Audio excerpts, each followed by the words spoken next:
Buenos días, es un gusto poder acompañarles en Acción 10 en la mañana. Ya listos Jimmy Romero, Christopher Guevara y quienes habla Jocelyn Medrano. Bienvenidos a esta nueva edición de hoy, 7 de octubre del año 2021. Así es, Jocelyn, bienvenidos a ustedes que nos están viendo en este momento. Les vamos a presentar los principales titulares que tendremos más adelante en nuestro segmento Mirada Global. Y les comento que en Rusia, por segundo día consecutivo, ese país acumula la alarmante cifra de más de 900 muertos a causa del COVID-19. Y en Corea del Norte, la Organización Mundial de la Salud inicia el envío de material médico hacia Corea del Norte para ayudar a combatir la pandemia en el país asiático. Es Christopher Guevara quien inicia con el detalle de nuestras informaciones de carácter nacional. Bendecidos jueves, muchachos, y a usted gracias por esa fina atención. Comenzamos con las noticias y es que el subdirector de la OPS, hablamos de Jarbas Barbosa, informó que la vacuna Soberana y Abdala de origen cubano, mismas que han sido autorizadas por el gobierno de Nicaragua para inocular a niños, no están autorizadas por la Organización Mundial de la Salud. Veamos el reporte.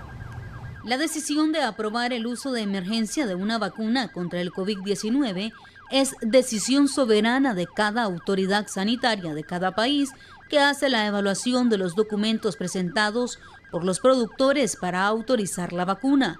Esta fue la respuesta que brindó el doctor Jarbas Barbosa, subdirector de la Organización Panamericana de la Salud, al ser consultado por las vacunas cubanas, quien agregó que esa organización solo puede hablar de los inoculantes que han recibido el uso de emergencia por la OMS y que han sido revisadas de manera cuidadosa.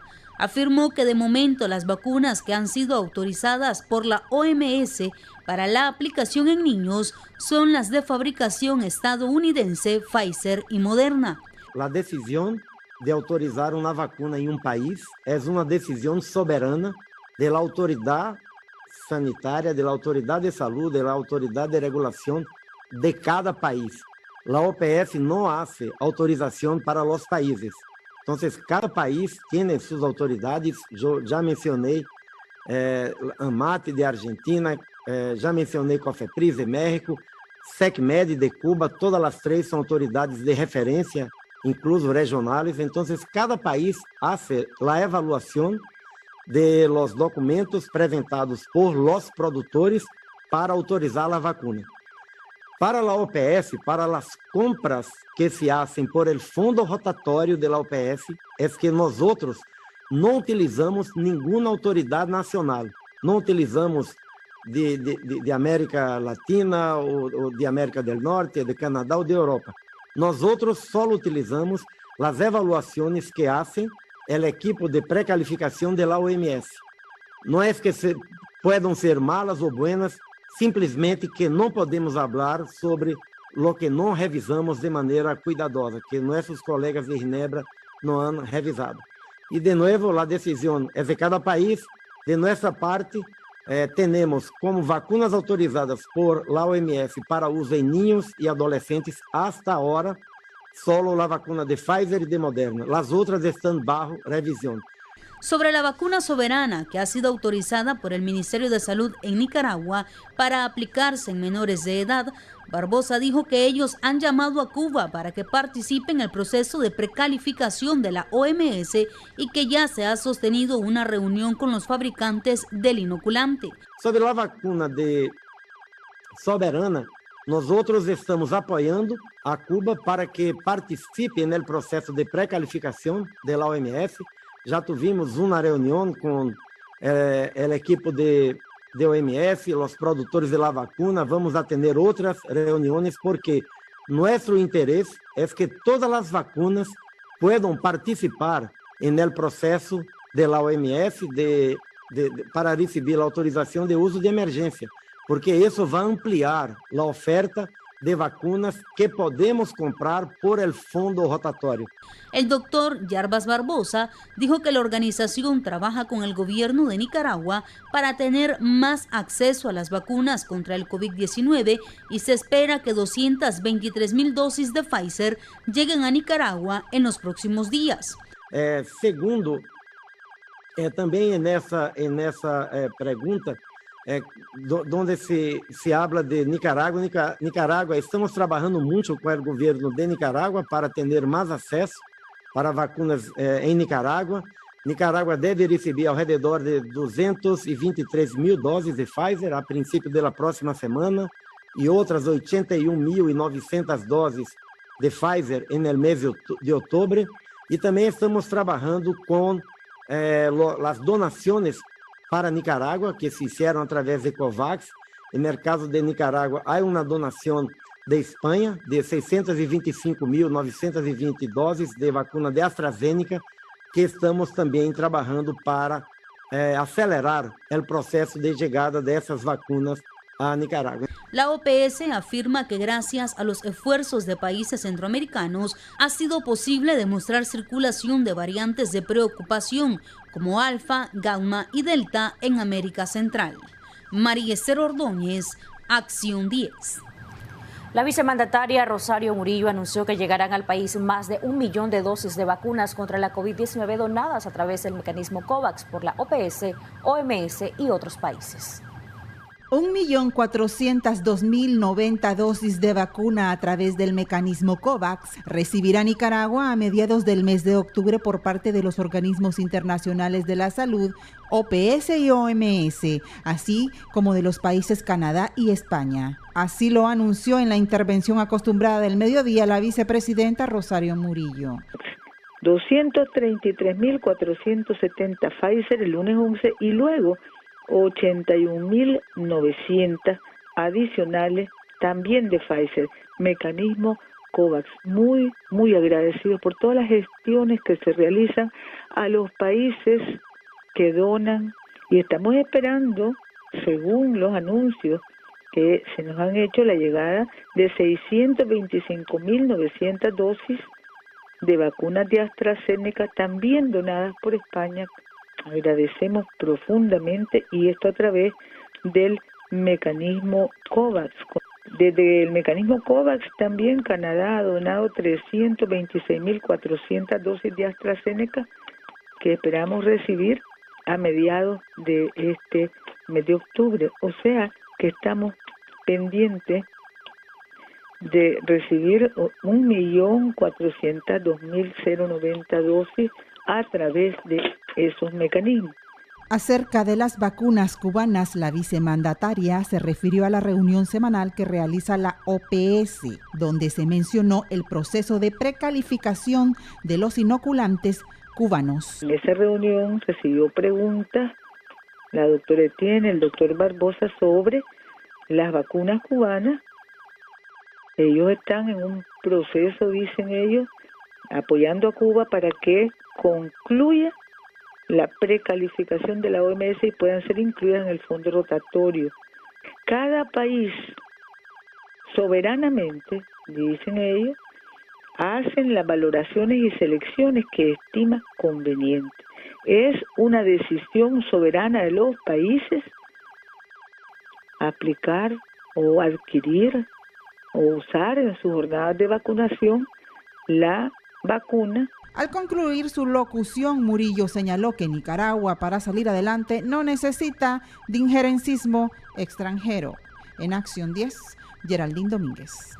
Muchas gracias, Geraldine Domínguez, por ese informe. Y ahora les comento, siempre hablando sobre la lucha contra la pandemia, que Nicaragua permanece a la espera de la llegada de un nuevo lote de la vacuna Pfizer contra el COVID-19 que serán aplicados a mujeres embarazadas. Y es que estudios médicos relatan que este inoculante es eficaz contra ese grupo poblacional. Pero es Christopher Guevara quien nos amplía mucho más.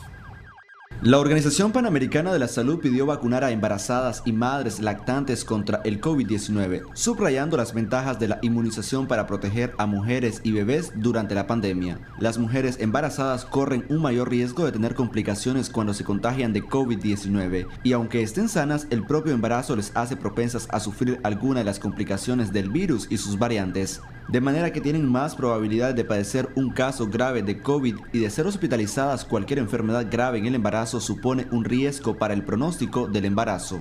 La pregunta es, ¿qué vacunas podrían aplicarse a este grupo poblacional? La OMS ha aprobado hasta ahora 6 vacunas. Hablamos de Moderna, Pfizer, BioNTech, Johnson & Johnson, AstraZeneca, Sinopharm y Sinovac. Especialistas han explicado que las vacunas AstraZeneca y Sputnik no son certificadas para aplicarse a embarazadas, debido a la falta de estudios que así lo avalen. No así Pfizer, Johnson & Johnson y Moderna, con las cuales se tienen evidencias en varios países para estas personas. Rosario Murillo, vicepresidenta de Nicaragua, informó que el próximo lunes 11 de octubre arribará al país más de 233,000 dosis de Pfizer, mismas que serán aplicadas a las mujeres embarazadas y niños mayores de 12 años con padecimientos de alto riesgo. El subdirector de la OPS, Jarbas Barbosa, precisó que cada país es soberano en su decisión de certificar cualquier vacuna y aplicarla a este grupo poblacional. Christopher Guevara, Acción 10. El sector privado refuerza medidas de bioseguridad en fincas cafetaleras ante el incremento del número de contagios por COVID-19 en el país. Veamos el reporte con Jimmy Romero. El pico pandémico que vive el país desde mediados de septiembre encendieron nuevamente las alarmas de dueños de fincas cafetaleras. Según la Asociación de Exportadores de Café, el temor de muchos es registrar muertes de cortadores en pleno inicio de recolección del grano de oro. El año pasado se hizo la campaña, yo creo que corrimos con suerte, entre otras cosas porque a lo mejor la variante que había en aquel momento no era de una propagación tan rápida como la que estamos viendo ahora y sobre todo de una letalidad que estamos viendo morir en municipios, gente de un rango de edad bastante joven, gente menor a 45 años, y esto es a nivel de productores, a nivel de colaboradores. Aunque las medidas no son nuevas, los productores iniciaron a redoblarlas debido a la amenaza que representan las nuevas variantes de COVID-19. Los protocolos inician desde el traslado a las fincas hasta el final de sus jornadas laborales. Entonces este año, sin duda, la tarea es reforzar todavía ese mensaje de prevención en los distintos eslabones de la cadena. Estamos haciendo énfasis, por ejemplo, cuando los productores se trasladan en las unidades de transporte, de que haya suficiente o una prudente sana distancia. Durante los próximos 6 meses, el sector requerirá los servicios de un total de 350,000 cortadores. El ciclo 2021-2022 dio inicio este mes y se prevé que las ventas al exterior de café generen más de $400 millones. Jimmy Romero, Acción 10. Hablamos ahora del estado del tiempo. Xochitl Mendoza nos presenta en el siguiente reporte las condiciones climáticas pronosticadas por expertos para los próximos días. La combinación de 3 fenómenos atmosféricos que circulan sobre el territorio nicaragüense estará generando lluvias y tormentas eléctricas en las próximas horas. Estas son las condiciones de posibilidades de lluvia el día de hoy, donde tendremos el ingreso de parte de la onda tropical número 35, como también de afectaciones dentro del territorio que estarán generándose durante las próximas horas, incluyendo para en horas de la tarde, circulando desde la parte del Caribe hacia la parte del Pacífico, donde tendremos bastantes posibilidades de lluvias con tormentas eléctrica a partir de horas de la tarde y parte de la noche. Para este jueves, las precipitaciones continuarán como consecuencia de los remanentes de la onda tropical. Según el reporte de ONFENA, estaría saliendo del país. Para el día jueves mantenemos siempre el sistema de baja presión combinada siempre con la onda tropical número 35 que estará saliendo para el día de mañana jueves del territorio nacional, pero estará generándonos siempre condiciones de lluvia en el transcurso en horas de la tarde y parte de la noche, acompañadas siempre con descargas eléctricas tanto el día miércoles como el día jueves. Este sistema de baja presión persistirá siempre en la zona del sureste de Centroamérica. La temperatura máxima estará en el occidente del país con 29 a 32 grados. Xochitl Mendoza, Acción 10. Vamos a cambiar totalmente de asunto. Ahora les comento que una pareja de excarcelados políticos que pretendían viajar a España denunciaron que autoridades del aeropuerto de El Salvador les impidieron viajar. Pero ¿qué pasó? ¿Cuáles fueron las razones? Willy Narváez nos cuenta mucho más. Mi nombre es Roberto Vistín, soy nacionalidad nicaragüense. Me encuentro junto a Yolanda Sánchez. Así empieza la denuncia de los activistas pinoleros que se han sumado a la lista creciente de exiliados en pleno año electoral. Roberto fue parte de los 16 jóvenes presentados por la policía en el año 2019, señalado de ser delincuente y vinculado al terrorismo, cuando fracasó en su intento por llevar agua a 10 mujeres familiares de presos políticos que habían iniciado una huelga de hambre en el departamento de Masaya. No nos ha dejado abordar el vuelo, diciendo que no podemos abordar a nuestro país de destino porque hay supuestamente algún tipo de restricción migratoria cuando no lo hay. Nos han tratado súper diferente, desde el momento, desde que nosotros nos dieron nuestros pasaportes nicaragüenses. Mientras que Yolanda Sánchez también formó parte de la lista de presos políticos junto a su hermana Ana Patricia Sánchez. Y no hay ninguna restricción en Irlanda porque tengo a mi hermana, a mi sobrino y amigos, donde nos informaron que solo con la prueba PCR y la llevamos en negativo. No sé cuál es el problema aquí, porque de aquí no vamos a Irlanda, vamos a España y vamos por tránsito. Incluso en España no nos han pedido ninguna restricción bueno, pusieron. Discúlpenme, pero sí, yo tengo que hacer otros casos ahorita. Pero deberían de darle respuesta porque somos pasajeros, somos clientes. Según la pareja de expresos políticos, en el aeropuerto de El Salvador fueron tratados con discriminación y ahora requieren ayuda de organismos defensores de derechos humanos para poder llegar a España, uno de los principales destinos de los nicaragüenses que huyen de la crisis sociopolítica. Willy Narváez, a Acción 10. Al menos 65 familias de presos políticos en Nicaragua con escasos recursos económicos recibieron paquetes alimenticios con ayuda de una organización desde el exterior. Veamos más detalles con Willy Narváez. Organizaciones opositoras en Nicaragua contabilizan 150 presos políticos distribuidos en 9 sistemas penitenciarios del país en auxilio judicial nacional y bajo arresto domiciliar. Algunos eran cabezas de familia. Hoy atraviesan muchas dificultades para poder recibir un paquete alimenticio mensualmente. Consciente de esas necesidades, organizaciones desde el exilio ayudan a sus familiares. Y hasta donde los recursos nos permitan, pero actualmente tenemos proyectos de entrega de paquetes de alimentos para las familias. También hemos asistido con alimentos para la convivencia y distintos proyectos que estamos realizando específicamente con los familiares de presos políticos. También tenemos lo que es el regreso a clases, que es donde entregamos mochilas y útiles escolares. Durante el 2019 ya nos metimos un poquito más a trabajar con lo que eran excarcelados y familiares de presos políticos. Con el estallido social, los presos políticos en Nicaragua superaban los 700. Las autoridades mostraban fotografías cuando recibían paquetes alimenticios para dar una imagen que tenían buenos tratos. Seguimos en la lucha. Y a nuestra gente en Nicaragua les decimos que no están solos y que no solamente Nicaragua Libre Los Ángeles.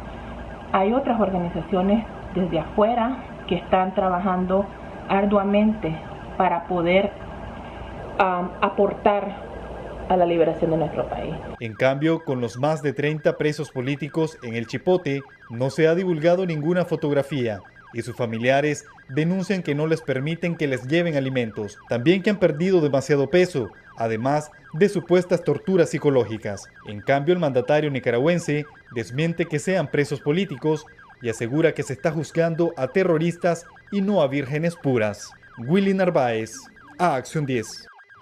Antes de irnos a una breve pausa, tenemos documentos personales acá en nuestras instalaciones a nombre de Harbin Emilio Valverde Roa y también de Elba María Silva Arteaga. Usted puede venir a retirarlos acá a las instalaciones de Canal 10 en horario de oficina. Reiteramos, documentos personales como licencia de conducir en el caso de Elba María Silva Arteaga y también seguro y circulación vehicular de motocicleta a nombre de Harbin Emilio Valverde Roa.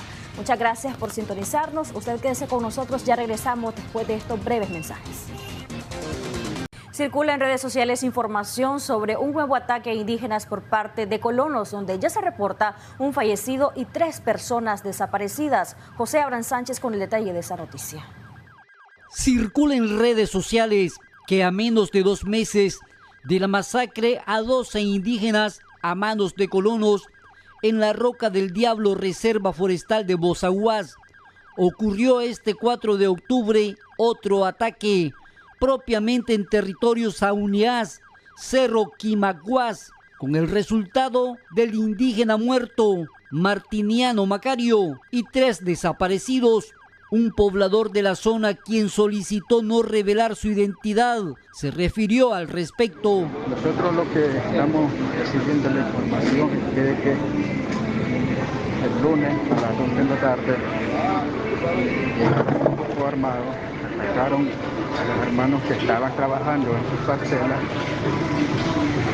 asesinando a un señor llamado Martiniano Macario, de mayor de edad, y se confirma extraoficialmente por los líderes comunales del territorio de un herido y 3 desaparecidos. Vemos que están creando genocidio en el territorio. Por la situación actual que atraviesa, estamos muy preocupados con los líderes comunitarios y líderes indígenas. El Ejército y la Policía Nacional se encuentran en el lugar del supuesto crimen, una zona de explotación minera artesanal que ha sido la manzana de la discordia entre colonos e indígenas. Respecto a la masacre de los 12 indígenas, ya existen los primeros 3 procesados. Aún faltan por capturar 10 sujetos más. Con cámara de Erasmo Hernández, José Abraham Sánchez, Acción 10. Autoridades policiales en Juigalpa capturaron a Dax Moncada, señalado de ser el presunto autor de la muerte de Nelson Miranda, con quien tenía rencillas personales. Mayor información con nuestro corresponsal en la zona, Marvin Miranda. Fue capturado por oficiales de la policía de Chontales, Dax Moncada Corea, por ser el presunto autor del delito de homicidio en perjuicio de Nelson Antonio Miranda, a quien privó de la vida de una certera estocada luego de protagonizar una acalorada discusión en una de las calles del barrio Virgen María de Juigalpa. El sujeto Dax Moncada Corea, de 29 años de edad, y Nelson Antonio Miranda discutieron motivo por rencillas. Ambos se agredieron con armas cortopunzantes, navajas, resultando muertos Nelson Antonio Miranda.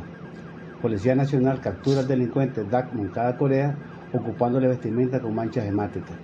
Testigos reconocen al delincuente como autor de la muerte homicida en perjuicio de Nelson Antonio Miranda. De igual manera informó el mando policial de la captura de 7 antisociales vinculados a robos en sus diferentes modalidades y 4 abastecedores de drogas. 4 sujetos capturados por el delito de abastecedores de drogas, 3 en Juigalpa y 1 en La Libertad. Brady Fernando Argüello, José Francisco Tablada Fernando, Daniel Antonio Góngora Torres y Jefferson José Mejía Mena.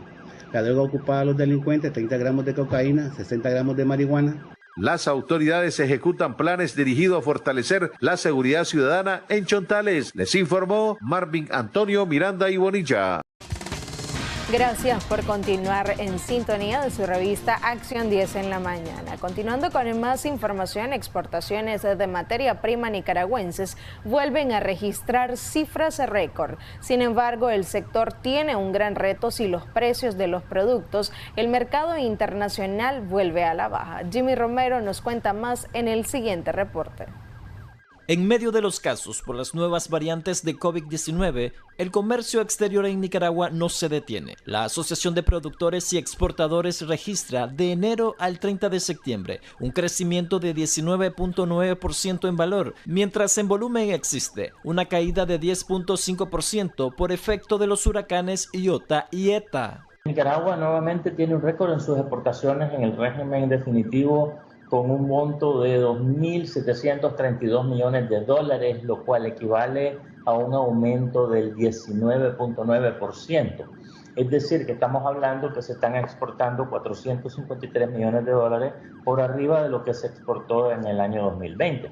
El crecimiento ha sido empujado por un aumento de precios de algunos commodities en el mercado internacional, lo que representa un riesgo el próximo año si su valor vuelve a bajar en función del comportamiento de la demanda mundial. Entonces, si bien es cierto que los precios de los productos primarios se espera que estén en alza fácil hasta el primer semestre del año que viene, que es donde más o menos se puede prever, la realidad es que ya para el año 2023 no se sabe si los precios van a bajar en función de la demanda mundial. El sector privado está consciente que el país tardaría al menos 20 años para una transformación de su matriz exportadora, es decir, vender la materia prima con valor agregado. Jimmy Romero, Acción 10. Una vivienda ubicada en el municipio de Trinidad, departamento de Estelí, se ha convertido en la manzana de la discordia entre un exdelegado del Ministerio de Educación y su ex esposa. Juan Francisco Dávila nos cuenta más. Violentando mis derechos. Bajo tormento asegura estar viviendo desde hace un año el exdelegado del Ministerio de Educación en el municipio de La Trinidad, departamento de Estelí, Santiago Jiménez Moreno, ya que al parecer su ex esposa, Marta Yadira Quesada, lo quiere desalojar de la casa de habitación que él habría construido en un terreno de quien fue su suegra. Confié en la señora y comencé a construir. Hace un año le da escritura a mi ex esposa de este terreno para desalojarme de mi propiedad. Yo lo que demando exactamente, que se me reconozca lo que por derecho me corresponde. Tanta inversión que tengo acá, 38 años de vivir acá. Por su parte, el doctor Juan Bautista Bravo, asesor legal de la señora Marta Yadira Quesada, argumentó que el caso ya se llevó a juicio, donde el juez de Distrito Penal Civil de Estelí, Óscar Aquiles Castillo, emitió a favor de su representada una sentencia, misma que ya habría sido ratificada por los magistrados del Tribunal de Apelaciones. Se le demostró con escritura pública de que ella es la dueña. El señor Santiago no pudo demostrar ni que había invertido en la propiedad, ni que supuestamente doña Ana Rosa, que es la mamá de Marta Yadira, había donado el inmueble a favor de ambos cuando estaban unidos en matrimonio. La vivienda convertida en la manzana de la discordia se ubica en la comunidad de Mechapa Arriba, La Trinidad. El denunciante dijo que su expareja y quien ahora reside en los Estados Unidos, junto a sus 2 hijos que procrearon, ha mandado a construir un muro de concreto con el fin de impedirle el libre acceso. En Estelí, Juan Francisco Dávila, Acción 10. Unas 30 mujeres de la zona costera de Casares se dedican a la comercialización de pescados y son llamadas popularmente como las paneras. Elba Iliana Molina nos cuenta su historia. Son más de 30 mujeres que se dedican a la venta del pescado. Se le conoce popularmente como las paneras. Es una manera de subsistir en la zona costera de Casares. Veamos su historia. Son mujeres muy trabajadoras, se levantan desde tempranas horas de la mañana para buscar el sustento en su hogar. Algunas caminan largas distancias, llegaron desde muy pequeña y aprendieron el oficio de su madre. Su punto de comercialización es a la orilla de la costa de Casares. De 10 años, desde cuando tenía yo 10 años, porque mi mamá era panera. Sí, nosotros somos criadas y nacidas aquí.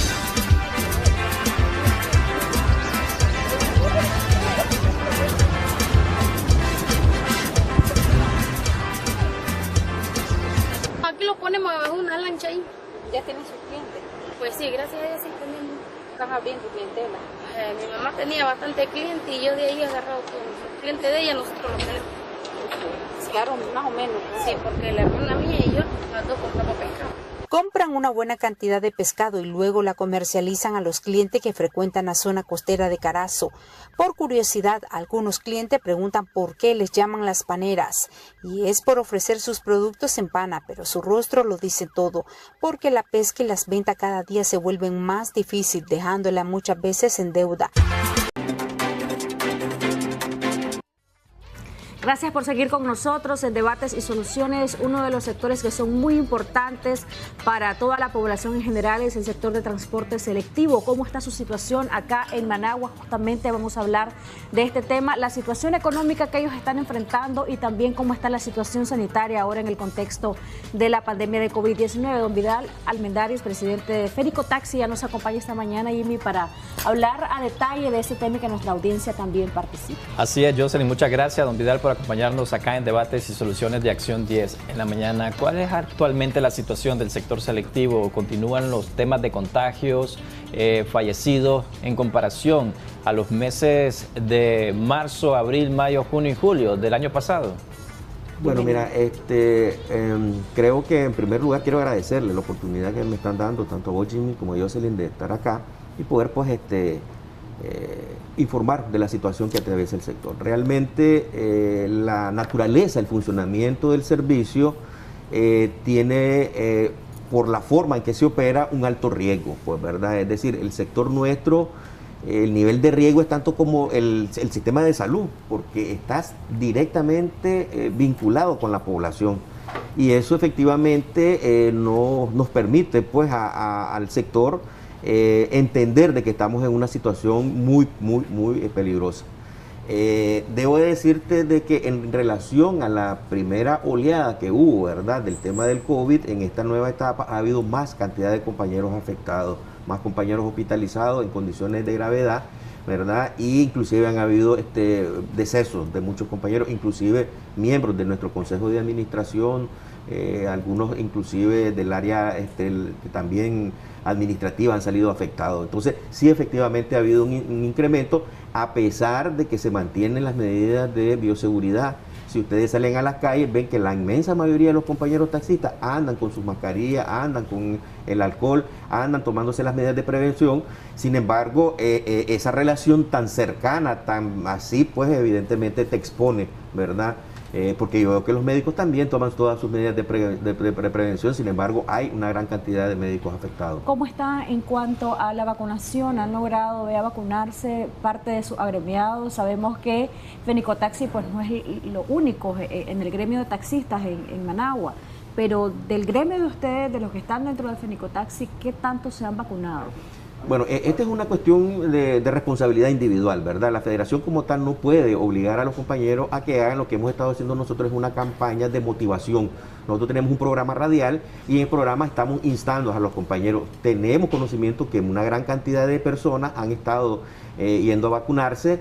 Eso es una buena señal. En general, pues la población, si vos podés observar en todos los lugares donde está dada la vacunación, ha habido de parte de la población una reacción positiva a este proceso. Igual, pues hay una gran cantidad de compañeros que lo están haciendo.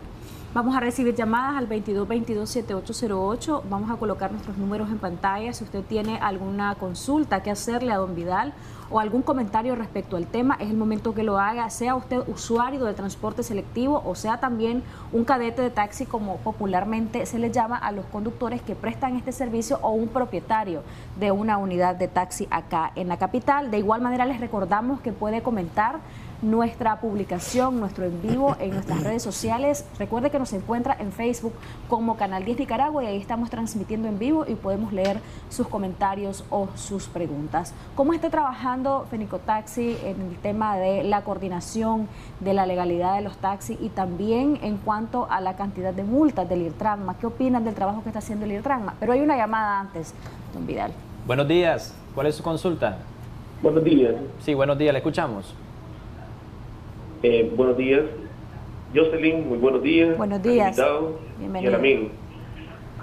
Realmente aquí en Nicaragua no se lleva a como son las cosas lo que es la precaución, ¿verdad? Referente al cuidado de salud.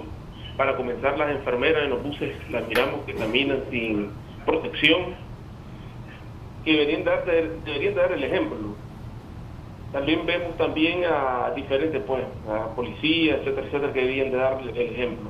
Referente a las unidades, el gobierno mentiroso dijo, pues, de que iba a poner una ley, pues, para que fuera exigido el andar protegido en los buses, y vemos un sinnúmero de gente de que no anda protección. Así que vivimos aquí en Nicaragua como es siempre. Pura pantalla, todo maquillado totalmente. Pase un buen día.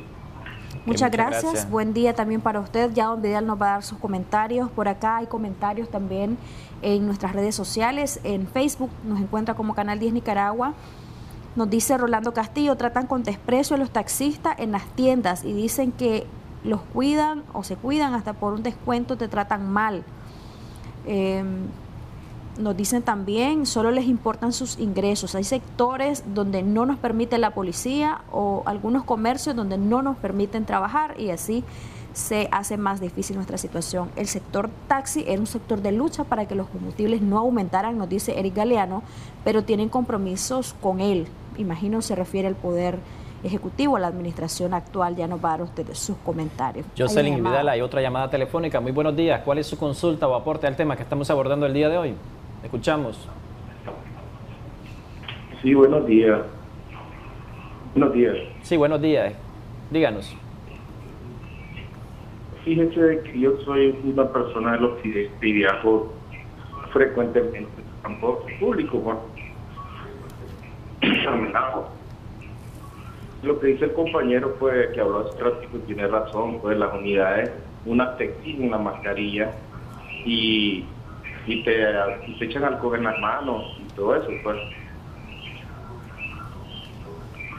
Pero algunas no. Y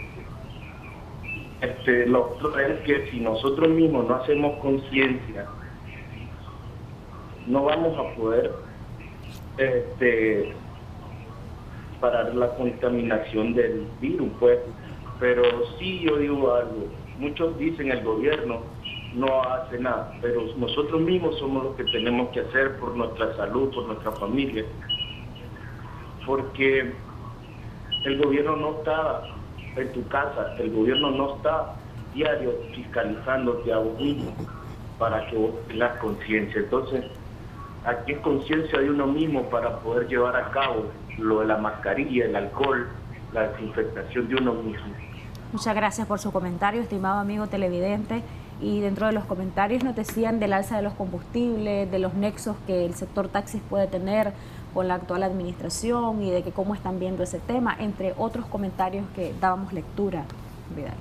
Sí, bueno, mira, en relación al tema de que si la mayoría de los taxistas andan con las medidas de bioseguridad, yo te digo, la mayoría anda, pues, ¿verdad?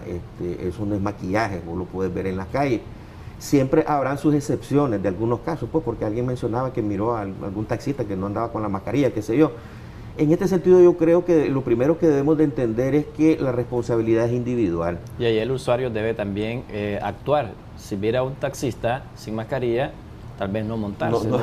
Correcto, por eso decía, es una situación de responsabilidad individual. Yo creo que cada uno de nosotros debemos de entender, ¿verdad?, que la primera obligación que tengo es de cuidarme yo para cuidar a los demás. Esa es una regla básica, pues, es decir, no puedo estar ahí que si el gobierno hace o no hace o deja de hacer, ¿verdad? Es decir, yo tengo que velar por mi salud, pues, que si la gente anda en los buses y no se pone la mascarilla, entonces vamos a esperar de que venga el gobierno y saque a la policía o al ejército y le ande pegando a cada persona que no anda con la mascarilla puesta. Creo que eso no debería de ser. Entonces, en ese sentido me parece que todos tenemos que preocuparnos por esa situación. Ahora, el tema realmente del IRTRAMA, como vos decías, efectivamente algo que históricamente nosotros hemos venido diciendo que tenemos un problema de falta de regulación de parte de las autoridades. Y esa falta de regulación no solo implica que haya exceso de ilegales prestando el servicio, sino que el problema es de que a los ilegales les permiten todo, no hay control para ellos, mientras que al taxi legal, como decía un compañero por ahí, no les permite que se parqueen, por ejemplo, en los centros comerciales. Yo eso decía que es una cuestión absurda, porque desde que autorizaron la creación de los centros comerciales, vos podés observar, por ejemplo, para mencionarte, Plaza Las Américas, Multicentro Las Américas. Vos mirás ahí que la parada de buses está en una calle de 2 vías.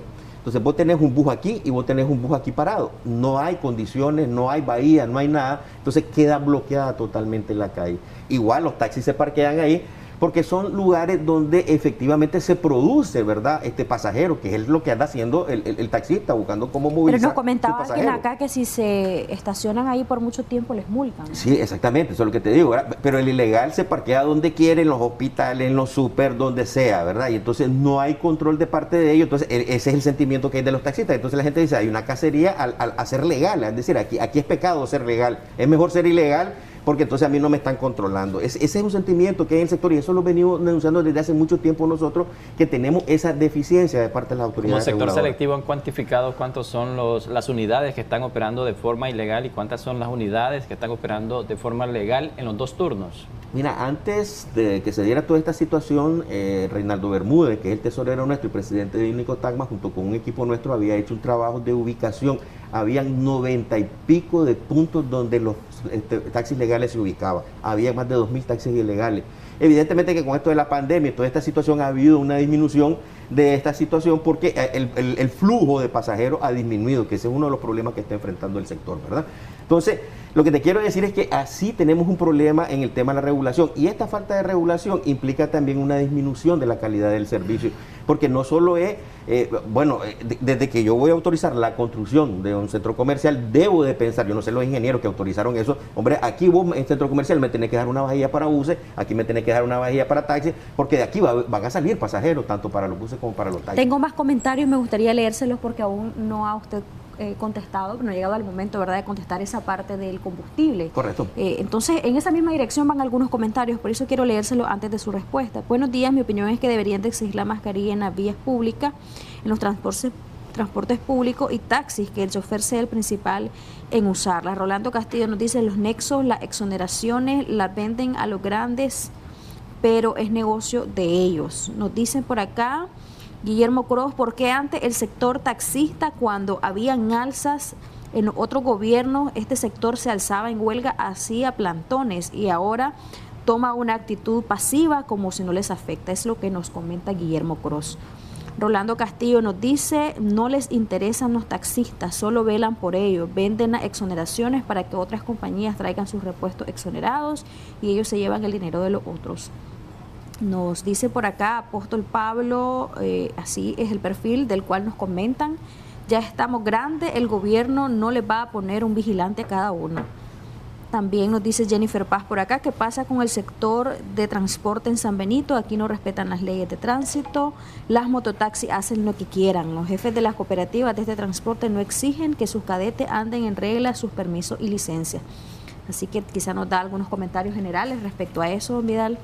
La verdad nos dice Davis González, nosotros mismos no ponemos en práctica lo que ayuda a nuestra salud y la de los demás, y qué triste ver cómo las personas no entienden, entre muchos otros comentarios. Bueno, mira, hay muchas cosas que efectivamente ha habido una mala accionar de parte de muchas cooperativas, y eso ha generado que en la mayoría de la gente, tanto en el sector mismo como en la población, se tenga la percepción de que todos estamos haciendo las cosas de manera incorrecta, ¿verdad? ¿Por qué te digo esto? Porque eso que habla la gente de las exoneraciones, parece que efectivamente ha habido problemas en esa dirección, que hay cooperativas que han estado haciendo mal uso de estas exoneraciones. Realmente las exoneraciones deben de traerse con el propósito de que deban de ser utilizadas por las cooperativas para efectivamente tratar de disminuir los costos de operación de los vehículos. Esa es la lógica con que debe de funcionar. Entonces, eso de que hay algunas cooperativas, de que supuestamente se lo venden a algunas empresas para que las empresas traigan productos exonerados y después hagan negocio de eso, es una probabilidad. Yo no te puedo decir qué cooperativa hay.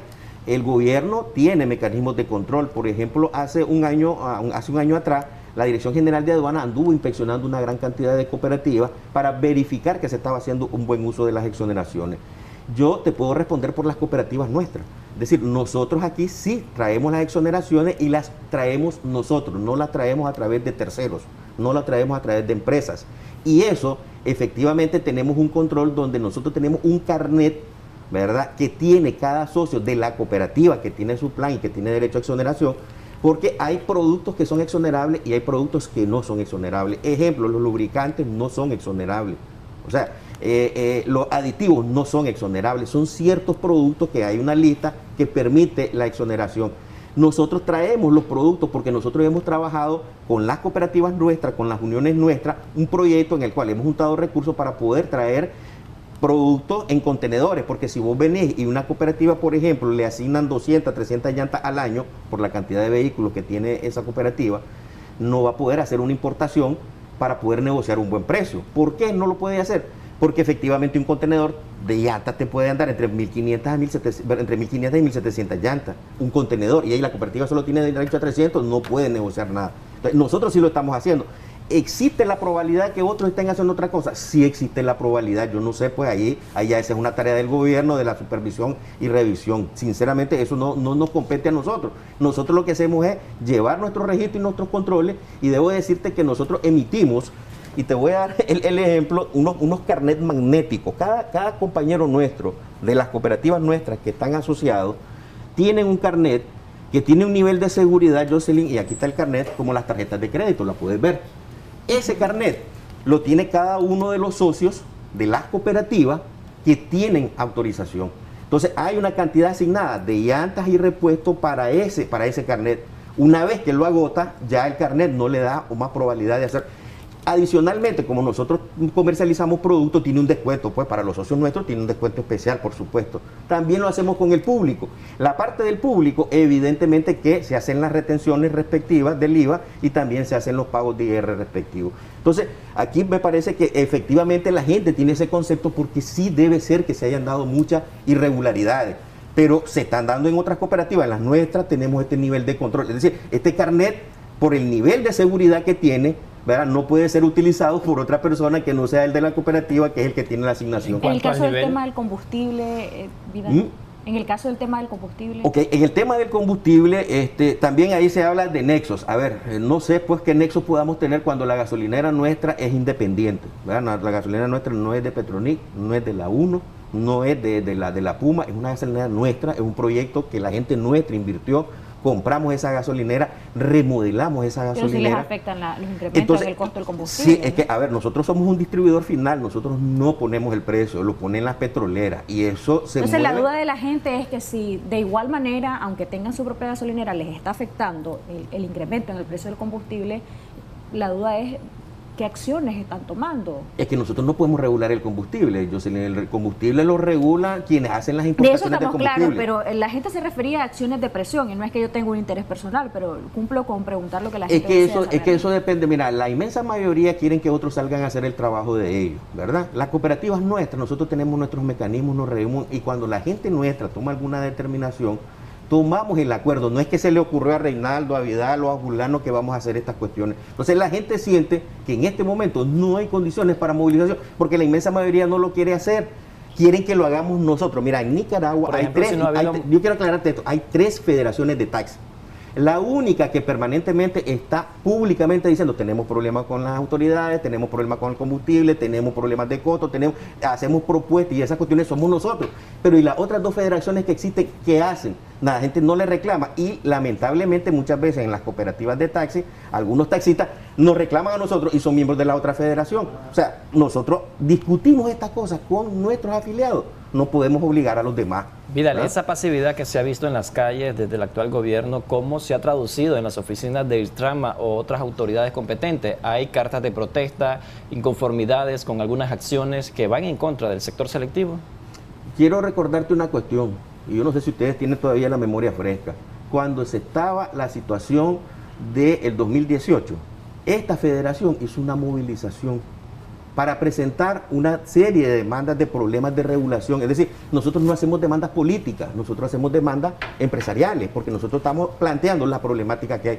Pero la gente quiere que la federación resuelva situaciones que le competen a la autoridad. ¿Quién debe trabajar en la regulación? El IRTRAMA. ¿Quién debe preocuparse por la cuestión económica, ver la situación del combustible? Yo no puedo incidir en las petroleras para que se regule el combustible o para que los precios más... ¿Nosotros qué hacemos? De nuestro margen de comercialización damos un precio más favorable y ustedes lo han podido contactar en la gasolinera nuestra. A veces tenemos 3.50, 4 Córdoba, 3.80 de descuento, es decir, pero lo que estamos haciendo a partir de nuestra propia realidad. Otra llamada, don Vidal. Buenos días, gracias por llamarnos, su comentario o consulta. Hola, muy buenos días. Sí, bienvenido. Le estamos escuchando, bienvenido. Una pregunta al señor. El INTRAP,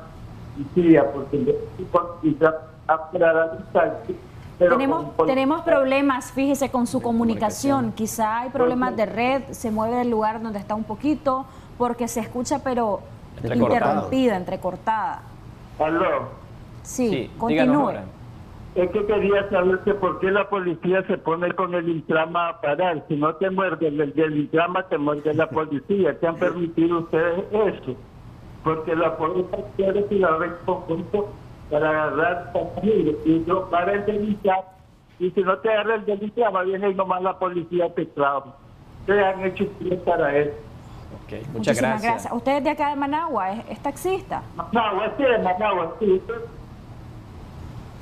A este tipo de acciones se refería a la gente que nos está comentando a través de las redes sociales. Es que volvemos a lo mismo, Jimmy. Nosotros somos la autoridad. Nosotros mandamos a los policías, nosotros controlamos a los inspectores. Esa es una autoridad que está mandando a hacer ese objetivo. Nosotros hemos dicho que es incorrecto, lo hemos dicho en este canal, en los otros canales, en la radio, hemos hecho documentos al IRTRAMA tratando de hacer... O sea, nuestro trabajo es tratar de incidir en que eso cambie. Pero yo no puedo darle la orden a los policías y a los inspectores del trama, dejen de hacer eso o háganlo de otra manera. ¿Pero algún tipo de presión ha ejercido? Por eso, pero es que nosotros, el trabajo nuestro es articular las propuestas y plantearlas a la autoridad que es la que debe resolver. O sea, la gente aquí debe de reorientar su planteamiento hacia las autoridades. Y a ver, yo soy el del negocio, mi negocio es el taxi. Y yo quiero que otro vaya a pelear por mi negocio. Yo creo que aquí todos deberían de articularse, deberían de juntarse, porque aquí hay 5.000 individuales. Entonces, esos individuales quieren que las cooperativas de Fenicotaxi, que no somos la mayoría, nosotros tenemos una cantidad de cooperativas, te debo decir, muy cohesionadas, ¿verdad? Pero no somos la mayoría. Nosotros tenemos 2.200 afiliados en todo el país, de un universo de 25.000 taxis Hablando aproximadamente. de que tienen afiliados en todo el país, me gustaría esos comentarios respecto a lo que nos decía una amiga en Facebook de San Benito, y también nos envía Salvador Romero un comentario. Él es de León. Acá en León dice: la tarifa pasó de 30 a 40 córdobas por viaje. La cuestión es que en ciudades como Chinandega las tarifas andan entre 20 y 30 córdobas y son distancias iguales. A los propietarios están pidiendo más por el día de trabajo o se están aprovechando. Se comprende el alza del combustible, de hecho, pero no hay quien regule esto. Otra persona nos dice: el taxímetro vendría a solucionar todo, ahí van a saber lo que es bonito, así nos comenta. Nos dicen por acá en otro comentario: lo que tienen que hacer es organizarse mejor, porque ellos se paran donde se paran, los buses donde les da la gana, donde pueden recoger el pasajero, y eso es un peligro también para los usuarios. Hay una llamada. Hay una llamada telefónica. Muy buenos días. ¿Cuál es su consulta o aporte al tema? Díganos, lo escuchamos. Días. Me gusta todo lo que hacen los comentarios de salud, de la gasolinera y todas esas cosas. Pero hay otra cosa de que no están haciendo. El motivo de mi llamada es por decirles de que el gas, yo soy ama de casa, el gas, ¿verdad?, que utilizamos, el Tropigas, está demasiado elevado. Estamos sin trabajo, con costos sobrevivimos, y no hacen caso omiso, pues, de decir, no hacen nada para los medios de comunicación, pues, de decirte que hacer entrevistas en esa área, ¿verdad?, sí, para que vean cómo bajar un poco el gas, porque ya no aguantamos esto, pues, por lo menos en mi caso. Ok, muchas gracias, señora. El lunes nos comprometemos a abordar ese tema. No, más bien el lunes pasado abordamos ese tema del incremento del gas butano. Sí, hemos estado abordando también en agenda el tema del combustible, del gas licuado. Entonces ha sido un tema constante y también en el noticiero se ha estado abordando. Sí, muchas gracias. Pero ¿esto de qué forma afecta? Porque sabemos que los cadetes de taxi son los que llevan el dinero, los recursos económicos al hogar, y esto también impacta, además del precio de los combustibles, la alza de algunos repuestos, la alza de la canasta básica, la alza que está registrando el gas licuado. Eso prácticamente merma la ganancia del sector selectivo, en este caso los cadetes. No, evidentemente a todo mundo, no solo el conductor, también el que invierte en una unidad, que invirtió, no sé, 15.000, 14.000 dólares en un taxi, ¿verdad?, que pretende invertir en eso y pretende recuperar la inversión y obtener una ganancia. Lo que nos decían de San Benito y León, Vidal. Sí, es que efectivamente no puedes vos comparar, digamos, la forma de operar en León. En principio no es cierto que son las mismas distancias, ¿verdad? No es lo mismo, pues, movilizarse en Managua cuando vos tenés una infraestructura vial que no está acorde al parque vehicular. Entonces vos ves las saturaciones en las vías. Entonces, cuando un taxista se tiene que movilizar, por ejemplo, del Mayoreo al Israel, se va a dilatar más de una hora, por la afluencia, por la saturación que hay en las vías. Entonces, evidentemente, él tiene una jornada de 8 horas. En esas 8 horas, él necesita recuperar sus costos de operación y, efectivamente, como decía Jimmy, poder pagar el combustible, poder pagar el alquiler en el caso del que lo alquila, porque algunos alquilan los taxis y otros pues lo andan trabajando ellos, ¿verdad?, sus propios dueños. Tiene que buscar cómo pagar su obligación financiera y además de eso tiene que buscar cómo llevar el sustento de su familia, que el taxista igual se enfrenta a los problemas que nos estamos enfrentando todos en el día al día con el aumento de los productos de consumo diario, como vos mencionabas. Esa es una realidad que estamos viviendo en esta sociedad todos. Entonces, no se escapa de esto. Entonces, ¿qué es lo que pasa? A esto tenés que agregarle que por la situación que ha habido una disminución en la demanda del servicio. ¿Cómo se recupera efectivamente el costo de operación de un taxi? En la tarifa. No hay otra forma de hacerlo, excepto que hubiera una política. Aquí hablan del taxímetro. ¿Por qué crees vos de que el IRTRAMA no ha querido aceptar establecer el uso del taxímetro? Porque si ponemos taxímetro tiene que haber una autoridad que califique y autorice la tarifa. Entonces ellos saben perfectamente la estructura de costo de taxi porque tienen técnicos para eso, pero ellos saben que si se meten a este rollo, el problema va a ser que después la gente no va a demandar al taxista por este problema de lo que diga, el aparato va a dar un costo y te va a decir, esta es tu carrera, y probablemente va a ser más cara la que actualmente se negocia. Entonces ellos lo están estudiando. Entonces cuando se dé esa situación, la gente va a decir, ¿y por qué la autoridad no regula eso? Lo mismo sucede con los combustibles. ¿Por qué no se regulan los combustibles? porque tenés un problema de precios internacionales, un problema de costo, un problema de una serie de cosas que no se maneja muy bien, ¿verdad? La estructura de costo de los combustibles. Pero bueno, hay mezcla de situaciones que entonces recaería sobre el gobierno de manera directa. Aquí, ¿qué es lo que hace? No habría regateo.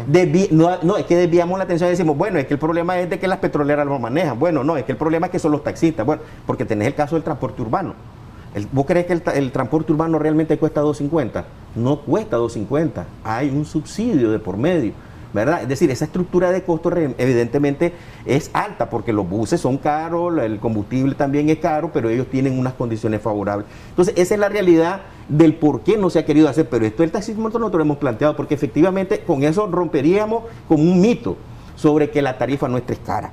Realmente estudiada técnicamente, hay situaciones ahí en que los muchachos tienen que jugarse a la realidad de la demanda, de las posibilidades de nuestros usuarios. La tarifa en Nicaragua realmente en comparación con Centroamérica, Jimmy, no es cara. Yo no sé quiénes han podido viajar en Centroamérica, a Costa Rica, Guatemala, Honduras, y la tarifa ahí de una carrera que aquí probablemente te cueste unos 60, 70 Córdoba, ¿verdad? Allá te cuesta alrededor de $10. Bueno, costaba hace varios años cuando estuve yo y tuve la oportunidad de verificarlo, no sé cómo estará ahorita. Entonces, eso significa 300 y pico de Córdoba. Eso cuesta una carrera en Costa Rica, en Guatemala o en Honduras. Pero se puede comparar ese tipo de carrera pero su con nivel los ingresos económicos que tienen los nicaragüenses. El nivel de vida del usuario no siente que eso sea caro. Pero cuando el usuario nuestro, que tiene un nivel de vida en unas condiciones mucho más desventajosas, 70 Córdoba, 80 Córdoba lo siente carísimo, aunque realmente la tarifa en el fondo no es cara. Lo que quiero decir es que en el fondo realmente no es cara la tarifa, sino que tenés un problema de la condición que vive nuestro país. Esa es una realidad a la que nos enfrentamos nosotros. Probablemente un periodista, ¿verdad? En Costa Rica ya ganan mucho más de lo que ustedes ganan aquí, y tienen un nivel de vida, y tienen una buena casa, y tienen su propio vehículo, no tienen que andarse moviendo en taxi. Es decir, ese es el nivel de vida allá. Entonces, si vos venís, Jocelyn, y agarrás un taxi y te dice, te voy a cobrar 100 Córdoba, puchica, vos decís, me está matando este hombre. Me está matando este hombre, vas a sentir vos, pero en realidad es tu nivel de ingreso el que te hace sentir. Si vos tuvieras un mejor ingreso, a 100 pesos, así, toma, tranquilo. Entonces, esa es la situación a la que nos vemos. Entonces, creo que aquí lo que hay que desmitificar que hay una autoridad, que hay un Estado que es el que tiene la responsabilidad de controlar la economía del país y dejar claro qué es lo que está sucediendo. Incluso de forma silenciosa ya hay alzas de precio en las carreras de taxi, porque hay carreras que costaban 50, hoy cuestan 70 Córdoba. Sí, claro, por supuesto. Nos comentan algo que me gustaría leérselo, Vidal. Si los detenés y no te parece el precio, te dicen barbaridades. Es la experiencia de una amiga que nos comenta, ¿verdad? No quiere decir que sea la experiencia de todos. Por otro lado, dan maltrato, cobran caro. Dejen trabajar, por ejemplo, a InDriver. Todos necesitan trabajar, al menos ellos dan un mejor servicio. ¿Qué opina de este mensaje? Mira, lo de las aplicaciones ya hemos dicho nosotros que no tenemos ninguna objeción siempre y cuando lo hagan con taxis legales. Está RAI, que lo hace con taxis legales. Aventón, tengo entendido que también. En Driver entiendo también que hay algunos taxis. Es decir, nosotros no estamos en contra de la tecnología. Hay particulares que brindan también. Exacto, lo que estamos en contra es de que sea con vehículos no autorizados. ¿Por qué? Porque el taxista tiene un costo, que ya te dije, una concesión, tiene que invertir en una concesión, anualmente tiene que pagar permiso de operación, tiene que pagar seguro, tiene que pagar una serie de cosas que el particular no paga. Pero ¿verdad? muchas veces los cuestionamientos que se hace el sector selectivo es que a raíz de ese costo que ellos asumen de inversión, no hay buen servicio. A veces hay taxis que ellos se quejan de que están en mal estado, no los tratan bien, entonces por eso que manifiestan que la necesidad de un servicio InDrive, que por ejemplo es un poco más cómodo, mayor atención. No es cierto, no es cierto que InDrive es lo mismo. A ver, son los mismos taxistas que están en InDrive, ¿verdad? Eso depende de que hagamos un trabajo nosotros de educación y de formación de nuestros conductores, que ahí es donde te digo yo que debe intervenir una autoridad reguladora, porque la autoridad reguladora debe de supervisar la calidad del servicio, debe ver que la tarifa sea la justa, debe de ver que trabajemos todos en el ordenamiento de este servicio. Pero ¿qué sucede? Efectivamente no se está haciendo esa labor, entonces queda a la voluntad del concesionario o del taxista. Que se dan esas situaciones, se debe dar. Yo creo que vos recordás que en una vez te invitamos, Jimmy, y vos fuiste que estábamos haciendo capacitación con nuestros conductores y con otros concesionarios. Vos fuiste testigo que nosotros hacemos ese esfuerzo. Pero el trabajo que nosotros hacemos no se visibiliza cuando vos tenés 11.000, 12.000 taxis en Managua funcionando y nosotros lo estamos haciendo con un grupo, ¿verdad?, que son los que están afiliados a nuestros, porque no se lo podemos imponer a los demás. Entonces, eso es un trabajo que deberíamos de hacer en conjunto con las autoridades reguladoras, porque debemos de trabajar en mejorar la calidad del servicio, no solo en las condiciones de la las unidades, que eso también lo supervisa la autoridad reguladora, no nosotros. Si andan vehículos malos prestando el servicio, anualmente le hacen una inspección, un chequeo mecánico, y lo hace la autoridad reguladora, no lo hacemos nosotros. Entonces, ¿cómo anda ese vehículo? No me pregunte a mí, habría que preguntarle al IRTRAMA por qué anda ese vehículo prestando el servicio, por qué andan los buses ahí, el accidente que se dio del niño. Está bueno, están haciendo un gran proyecto ahorita de inversión de renovación de flota, ¿verdad? Pero entonces debería de haber un trabajo permanente, conjunto entre las autoridades reguladoras y los prestadores del servicio, e inclusive la población misma debería de participar en esto. Nos dicen acá, ¿y por qué no regulan a las caponeras que andan libremente en las vías públicas y antes no era así? ¿Por qué esa pasividad de parte de las uniones y cooperativas? Hay una llamada también, ya vamos a hacer los comentarios respecto a esta pregunta que nos enviaban. Muy buenos días, ¿cuál es su consulta, su aporte al tema? Le escuchamos. Buenos días, antes que todo yo creo que deberían de centrarse en algo más básico. Ustedes están hablando de taxi, de caponeras, de combustible. En realidad nosotros tenemos vehículos y hemos sentido el alza del combustible, bueno, porque en realidad al gobierno no le conviene regular, porque hasta cierto punto es su caja chica. Eso se entiende y desafortunadamente tenemos que ajustarnos a eso. Pero ustedes deberían de hablar más, ustedes como Canal 10, por su responsabilidad social, enfocarse más en el salario mínimo, en la canasta básica, en la gente de la zona franca. Para poder cubrir la canasta básica tienen que haber como 4 salarios de zona franca, tienen que haber, o sea, el PIB. Aquí no hay Producto Interno Bruto que se regule, lo que decía él. Si vos ganas 2 veces tu salario, no te importaría pagar 100 córdobas en un taxi. ¿Por qué? Porque tenés un estilo de vida mejor. Muchas gracias por su sugerencia, claro que sí, por supuesto, vamos a retomar estos temas, son temas habituales, que no solo tenemos la sección de debate para su abordaje, está el segmento de defensa del consumidor y el segmento en agenda, donde hemos abordado amplia y claramente estos temas, tanto de la canasta básica como del incremento del gas para cocinar, entre muchos otros temas que son de gran relevancia, pero apreciamos mucho que nos haga esa sugerencia y le prometemos retomarlos. Todo esto va relacionado en la economía del nicaragüense, el salario que está estancado, el costo de la canasta básica, el servicio de transporte interurbano, incluso hay gente que viaja desde otros departamentos, desde otros municipios porque tiene su trabajo acá. Entonces todo esto es una cadena, como decía el amigo televidente. Ok, si vos ves la última intervención, tiene razón de que hay que abordar todas estas temáticas, porque este tema del taxi lo estamos abordando una vez cada, no sé, cuando se tienen la oportunidad ustedes. Pero lo que me da la curiosidad es lo que dijo ustedes como canal deberían de hacer tal cosa. Es una mentalidad que prevalece en los nicaragüenses, que otro haga, que defienda, que plantee las cosas de mis derechos. Es decir, yo no lo debo de hacer, tiene la obligación otro. Lo debería de hacer el canal. No, yo creo que todos nos deberíamos de organizar como sociedad para hacer planteamientos ordenados a las autoridades. Lo que pasa es que hay mucha dispersión. Aquí te decía, hay 5.000 taxistas individuales. Si esa fuerza se organizara e hiciéramos un planteamiento conjunto, probablemente a lo mejor las autoridades pudieran responder de mejor forma a los planteamientos que hemos hecho nosotros como única organización, porque te digo, las otras dos yo no sé qué plantean, yo no te puedo hablar en nombre de ellas. Entonces, el problema que tenemos en la sociedad es que siempre anda buscando que otro haga las cosas que le corresponden a él, porque yo soy el afectado. En mi negocio es mío, en mi taxi, yo lo tengo que plantear. Yo soy ciudadano, estoy afectado por los costos de la vida, yo me debo de organizar como ciudadano y hacer planteamientos ordenados a las autoridades. Es decir, dar a conocer dónde están las cosas, no que de repente vienen planteamientos así esporádicos, uno dice una cosa, otra vez, no hacemos un planteamiento coherente. Lo que nos decían de las caponeras, Pidal. Esa es una realidad que la hemos venido denunciando nosotros permanentemente. Igual nosotros no podemos ir a organizar y controlar a las caponeras, nosotros lo que hacemos es decirle a las autoridades, miren, el problema es cada vez que ustedes se salen de la calle, porque cada vez que se salen los inspectores, entonces se van a las calles principales. Y han habido accidentes dramáticos en estos vehículos. Incluso en las carreteras. En las carreteras. Diriamba, aquí yendo en la carretera Nueva a León, la carretera Vieja a León, es decir, por todos lados, ¿verdad? Donde transitan furgones, camiones, camionetas, vos ves esos vehículos, primero obstaculizando la vía, segundo, cuando pasa el camión hasta que se mueve el vehículo de esta manera. Han habido accidentes, como te decía anteriormente, muy dramáticos. ¿Qué pasa en ese caso si con la caponera hay complicidad con parte de las autoridades de que prácticamente se les permite andar circulando por algunas vías que no son para uso frecuente de caponeras, sino que para sector selectivo, para el transporte urbano o selectivo?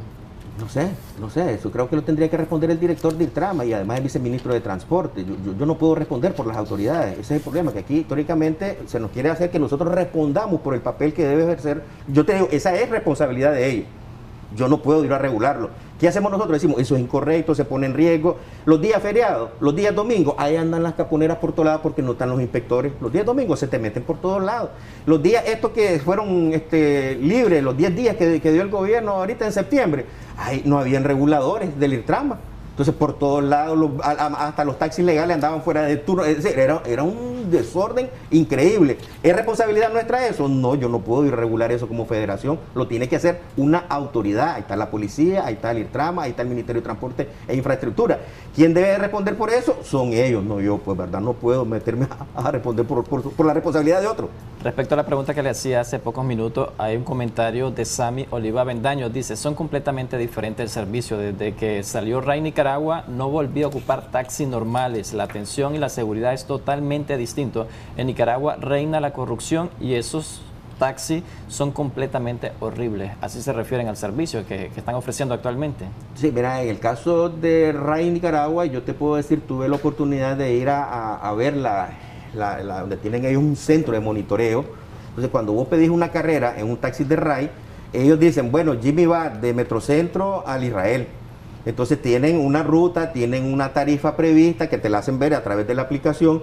Si por alguna razón, porque tienen un centro de monitoreo, de repente se desvía de la ruta prevista, entonces te llaman a vos como cliente y te dicen, mira, ¿qué le pasó ahí? Y llaman al taxista, porque puede estar sucediendo dos cosas ahí, Jocelyn.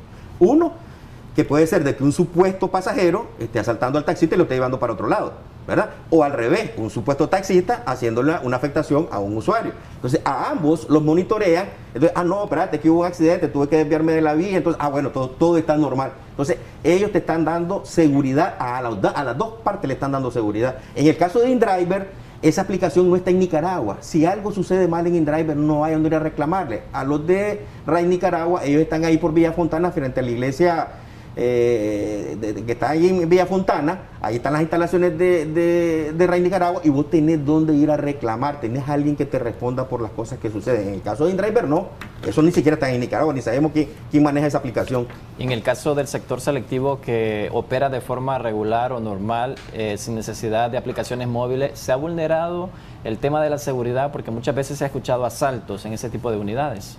Siempre ha habido digamos, mucho riesgo, generalmente en las fechas especiales. Ahorita que se acerca ya diciembre, por ejemplo, empieza a haber un incremento de hechos, ¿verdad?, delictivos. Pero ¿cómo controlar que se eviten esos tipos de casos que prácticamente manchan la imagen del sector selectivo? Ahí es donde tenemos que ver, debería haber regulación. A ver, para evitar que se infiltren delincuentes en el sistema de taxis, deberíamos de trabajar con las autoridades para que hubiera un control con los conductores. Eso en algún momento se hizo, si ustedes se acuerdan de que se hicieron unos carnets de identificación que andaban los camiones, se hizo algún esfuerzo, pero se abandonó esa situación. Eso para tratar de evitar de que los taxistas afecten, a supuestos taxistas afecten, ¿verdad? Porque son delincuentes infiltrados en el sistema a falta de control. Yo quiero que dejemos claro eso. No son taxistas los que andan asaltando. Esos no son taxistas, son delincuentes infiltrados en el sistema por la vulnerabilidad que hay. Vidal, tenemos otra llamada telefónica. Muy buenos días. ¿Cuál es su aporte?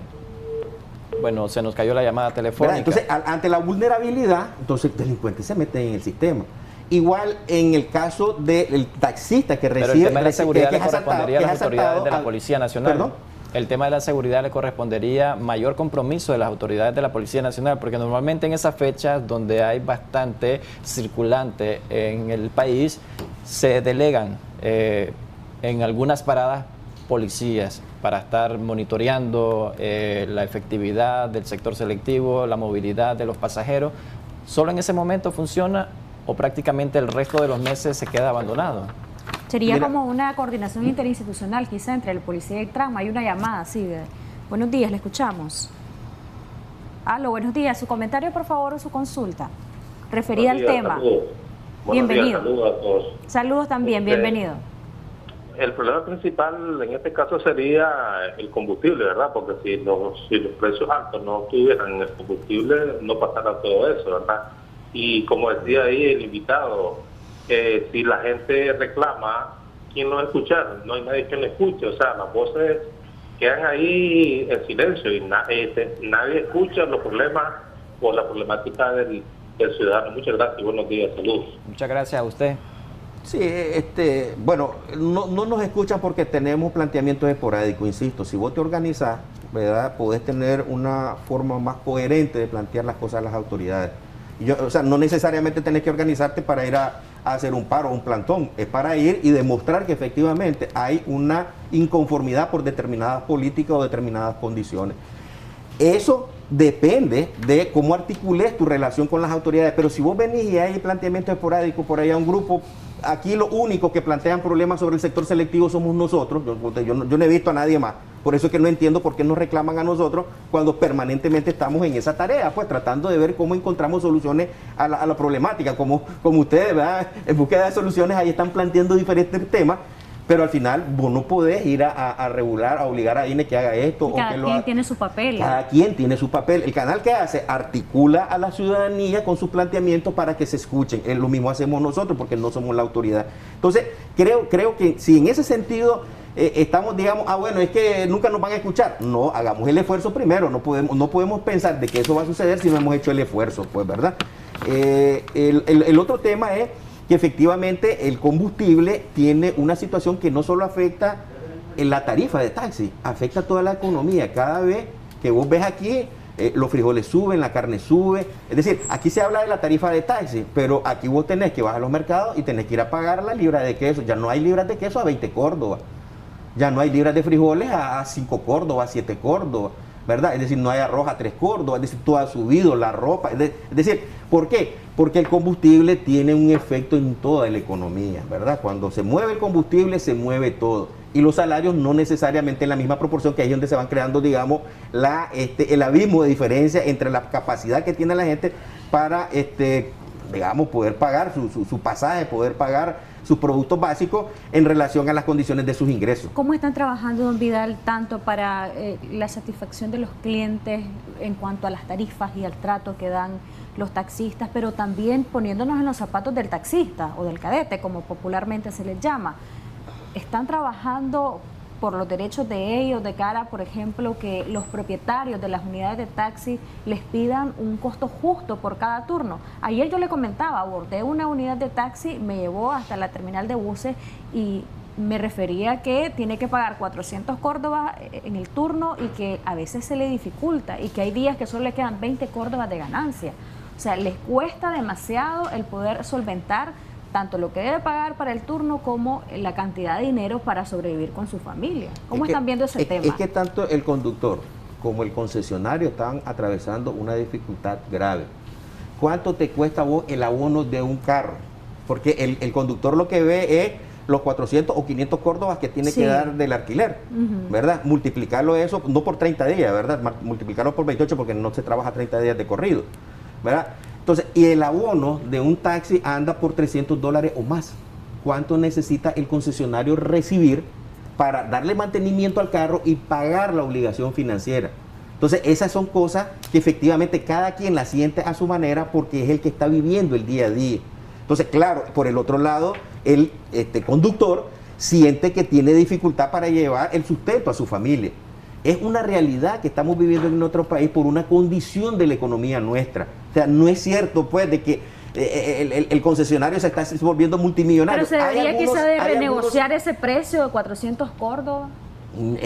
No, tienes que revisar la estructura de costo. Es que si vos revisas la estructura de costo, no te permite, no puede un carro seguir operando con 300 córdobas. ¿Cuál sería la solución entonces en medio de esta cuestión bipartita? Es que la única manera para el sector es la tarifa.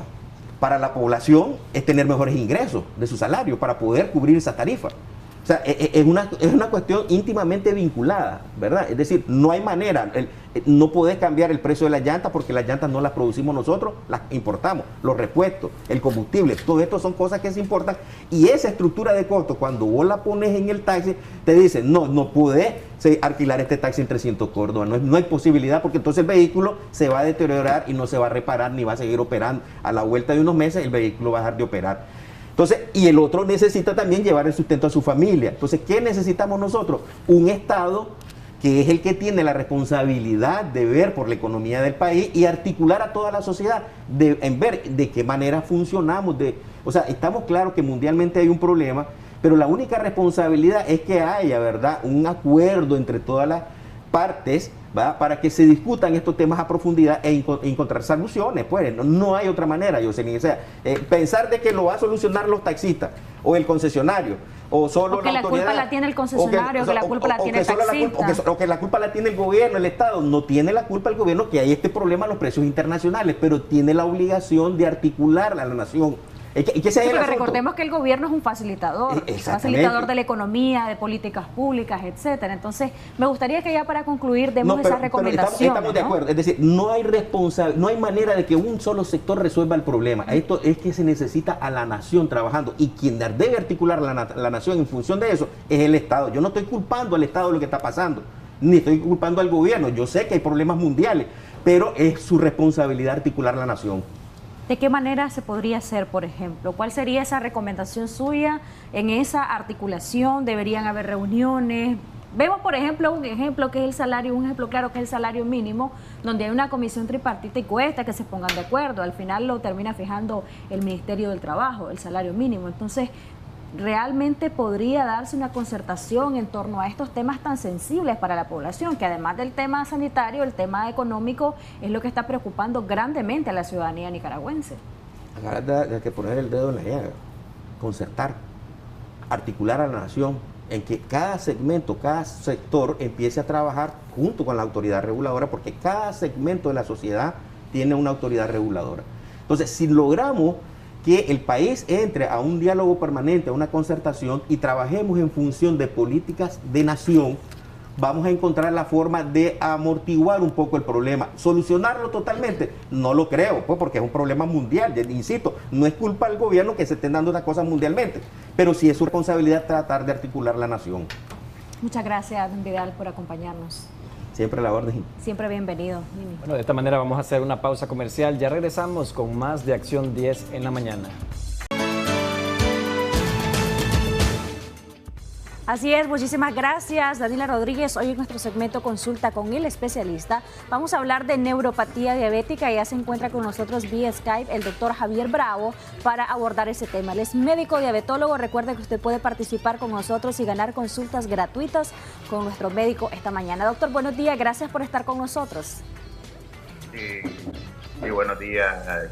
Una vez más aquí, desde la mañana. Primeramente, pues, darle gracias a Dios por un día más de vida, muy importante. Hablar de neuropatía diabética, pues es una de las consultas más frecuentes que los pacientes hacen al médico, ¿verdad? Es lo que más lo lleva a pedir una consulta. La neuropatía no es más que una complicación de la diabetes, es un daño continuo que se le están dando a los nervios. Recordemos que los nervios son el área que llevan la sensibilidad y la sensibilidad sensorial y la motora, ¿verdad?, a diferentes partes del cuerpo. Tenemos lo que es la neuropatía periférica y la neuropatía autonómica. O sea, la periférica, estamos hablando en la periferia, es un daño que puede hacer en los pies o en las manos. Y la autonómica es algo que nosotros no nos podemos regular, que va dirigido al sistema digestivo, al sistema cardiovascular, dirigido a los genitales, a la vejiga, ¿verdad? Y algunas veces pues dirigido a lo que es la parte del corazón. Entonces, dependiendo de dónde esté el daño, es que se dan los síntomas. Doctor, producto de la neuropatía diabética, ¿pueden haber problemas gástricos, problemas para la digestión de la comida? Exactamente. Entonces, eso sería una neuropatía autonómica. Estamos hablando de un daño del nervio que irriga lo que es la parte del estómago. Entonces, el paciente presenta una condición que se conoce como gastroparesia, que es un trastorno en el cual el paciente no puede digerir bien los alimentos. Y hay un detalle importante, Jocelyn, porque el paciente puede comer, ¿verdad?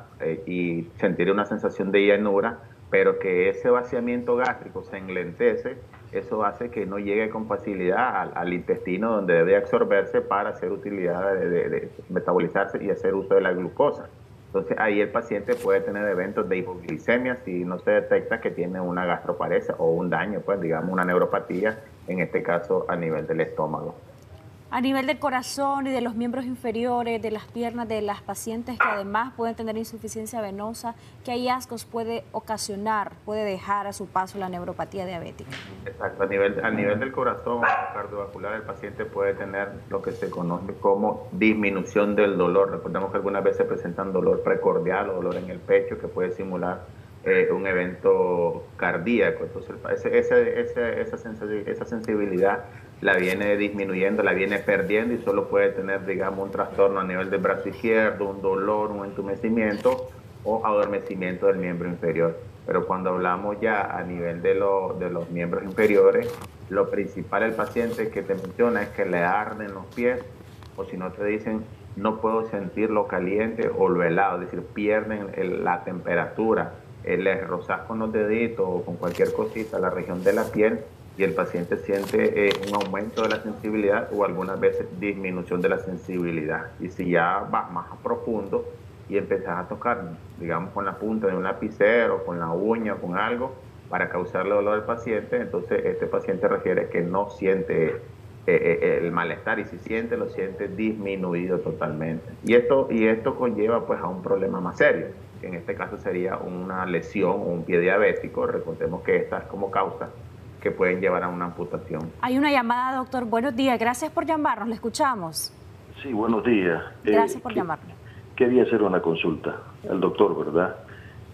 Doctor, yo tengo algunos problemas, he estado presentando algunos problemas de donde la planta de los pies a mí se me pone helada. Siento yo lo helado, pero cuando me toco la planta del pie está tibia. Y este síntoma no me deja descansar. No tomo ningún tipo de medicamentos para el asunto de la diabetes, solamente me mantengo con un tipo de dieta, no tomo ningún tipo de bebidas gaseosas ni dulces. Entonces manejo un nivel de, hoy por la mañana me tomé la glucosa, me aparece en 151. Entonces he llegado a bajarlo hasta 135 y así. ¿Verdad? Trato de que eso no se eleve, pues. Después de la comida, de alimentos que como. Nos consulta el doctor, amigo televidente, si esa medida usted la ha realizado después de las comidas o antes. No, en ayuna. En ayuna. Y después de las comidas no se lo ha hecho. ¿Después de las comidas no se lo ha hecho? No, no me lo he hecho. Regálenos sus datos, por favor, para que el doctor le pueda apoyar con una consulta, ya sea presencial o virtual, ante esta situación. Y muchas gracias por su confianza y hablarnos aquí en Acción 10 en la mañana. Doctor, ¿qué le podemos recomendar a él? ¿Realmente esos valores en ayuna son valores aceptables para una persona diabética? Y además sus comentarios sobre lo que él está sintiendo. Vea, esto es una de las cosas muy importantes. Cuando uno no es diabético debe manejar un valor menor de 100. Cuando ya se va detectando en la prediabetes, se va entre 100 a 125, según ya lo estandarizado, y mayor de 126 ya es diabético. Entonces, en esos valores nosotros decimos, ya este paciente es diabético. Entonces, una vez que el paciente es diabético y se somete a tratamiento y a cambio de hábito alimenticio, este paciente debe de acercarse a lo más normal del valor. ¿Por qué? Porque esto puede conllevar a complicaciones crónicas sin darnos cuenta. Un valor de 150 en ayuno, en mi criterio, no es correcto. He oído que muchos pacientes me dicen, no doctor, yo pasé consulta y en 150, 160, 130 en ayuno es normal, es que usted es diabética. Obvio, es diabética, pero está con tratamiento. La idea del tratamiento es ir más cerca al valor normal, ser un poquito más estricto, porque las complicaciones crónicas pueden aparecer en el momento. Lo del amigo televidente, es posible que esté sufriendo de neuropatía diabética. Lo que pasa es que él se está conformando con los hábitos alimenticios, pero yo creo que eso a veces no es suficiente. A veces con dosis bajas de fármaco podemos llegar a tener un valor más cercano a lo normal. Y algo importante, Jocelyn, que no hacen muchos pacientes, es su glucosa postprandial, que es su glucosa después de las comidas, que según los estudios han revelado que glucosa postprandial es lo que más daño está causando en la neuropatía diabética. Doctor, ¿por qué se da la neuropatía? ¿La neuropatía diabética se da en aquellos pacientes que están descompensados o tienen su diabetes descontrolada? ¿O se puede dar también en aquellos pacientes que tienen su diabetes controlada? Lo que tienen, cuando hablamos de diabetes controlada, lo que decimos más que todo es que pueden aparecer, pero más prolongadas, es decir, en mayor tiempo. Un paciente bien controlado te puede aparecer una neuropatía en 20, 30 años, 40 años. Un paciente mal controlado te puede aparecer la neuropatía en menos de 2 años. Inclusive muchos pacientes debutan con neuropatía diabética, porque los altos niveles de glucosa van afectando lo que son las terminaciones nerviosas. Hay una llamada, doctor. Hay una llamada, vamos a recibirla para no hacer esperar a nuestros televidentes. Buenos días. Aló. Buenos días. Bienvenida. Su consulta, adelante. Yo quería preguntarle al doctor, para detectar más o menos que una persona puede tener síntomas, ¿verdad?, de ser diabético, he escuchado que puede tener, o es necesario, perdón, tener los síntomas todos. Yo he escuchado que es o demasiado orina la persona, demasiada sed y demasiada pues gana o ansiedad de comer. ¿Es necesario presentar los 3 síntomas o va, cómo le puedo decir, o va por paso, o va...? Sí, muchas gracias por su consulta. Hemos comprendido. Doctor, ¿es indispensable que existan todos los síntomas o con 1 o 2 de ellos, la poliguria, polidipsia o polifagia, con 2 de estos, podría ya considerarse que es una persona diabética? Así es, según la terminología médica o según los estándares que ya están escritos, hablan de las 4 P: polidipsia, poliguria, pérdida de peso y mucha hambre. ¿Ya? Normalmente el paciente no necesita tener mucha sed ni mucha hambre para decir que es diabético. Con solo el hecho que tenga pérdida de peso ya trae como consecuencia los otros síntomas. Más sin embargo, si nosotros nos damos cuenta, la mayoría tienen familiares diabéticos. Entonces ya con ese antecedente de familiares diabéticos uno debe controlar. Lo segundo que debe valorarse, que muchas veces hemos hablado ahí, es el índice de la cintura, o sea, medirse la cintura. Cuando ya viene la obesidad abdominal, en algún momento ya ese paciente tiene tendencia a padecer de diabetes. Entonces, no específicamente que porque tenga mucha sed y mucha orinadera va a ser diabético, porque también puede estar en un estado de deshidratación, puede estar en un estado de inanición, puede estar en otras causas que se puede conllevar a eso. Más sin embargo, lo más sencillo que debe hacer el paciente es hacerse su control de glucosa, hacérsela en ayunas y hacérsela después de una comida, porque el parámetro cambia, es distinto.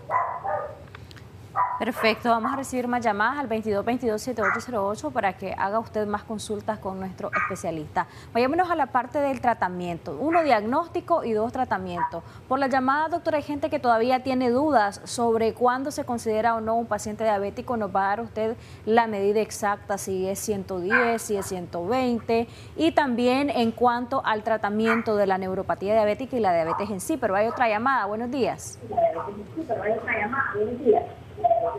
Le escuchamos, adelante. Bueno, gracias.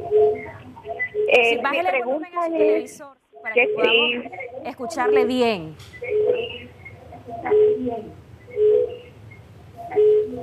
A ver.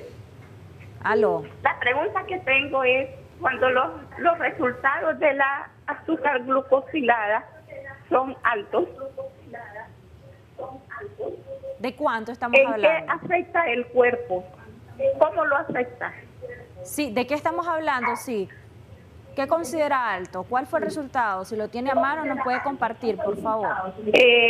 Creo que 5 es normal. Digamos 7, 7,5, 8. Sí, ¿y de cuánto le salió a usted? Hilada. ¿Y de cuánto le salió a usted? 8.